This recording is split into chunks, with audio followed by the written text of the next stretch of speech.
Bila sebut tentang tanggungjawab, yang pertama Allah Subhanahu wa taala sebut di dalam Al-Quran dalam suratul Maidah ayat kedua, wa ta'awanu birri 'ala birri wat taqwa. Dan saling kita membantu di antara sama manusia ini di atas jalan perkara kebajikan dan ketakwaan. Kerana pakej takwa itu haruslah pada kebersamaan. Apa makna kebersamaan ini? Adalah dari segi bila dia susah kita bantu dia. Bila kita pula susah orang bantu kita. Itu pakej kebersamaan. Ingat, kita ni bukan selama-lamanya akan berada di atas. Sampai satu masa kita akan sama ada kita akan dijatuhkan ataupun kita akan jatuh sendiri pada umur tua, tuan-tuan, kita tak kuat tak mana. Maka di atas konsep itulah Allah memberikan ruang pada kita untuk saling melakukan kebaikan di atas ketakwaan. Data semalam sahaja dilaporkan lebih 70,000 dah mangsa di seluruh Malaysia di antara 5 negeri, Kelantan, Terengganu, Pahang, Johor dan juga Perak.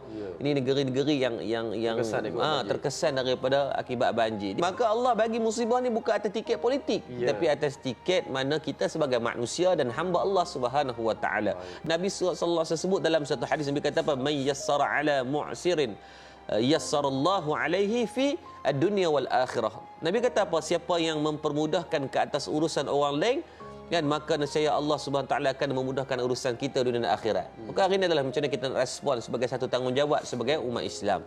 Dan kalau kita tengok sendiri bagaimana Nabi Yusuf alaihissalam sendiri, kan, Allah memberikan ketika dia duduk dalam penjara, dia suka membantu orang sehingga kan digelarkan dia sebagai Al-Muhsin. Gelaran yang diberikan kepada Nabi Yusuf AS ni sebab dia ni raja duk tolong orang. Dalam penjara tu pun duk tolong orang. Walaupun dia ni anaya, kan, di penjara dalam keadaan dia tidak bersalah, dia tak bebai.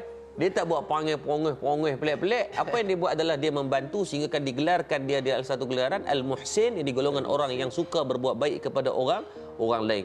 Maka sebab tu tak semua benda yang kita tengok bentuk benda yang tak best pada kita itu benda yang tidak baik. Hakikatnya penyusunan Allah itu adalah yang terbaik, seperti mana Allah menyusun kepada baginda Nabi SAW dengan penuh mihnah tribulasinya.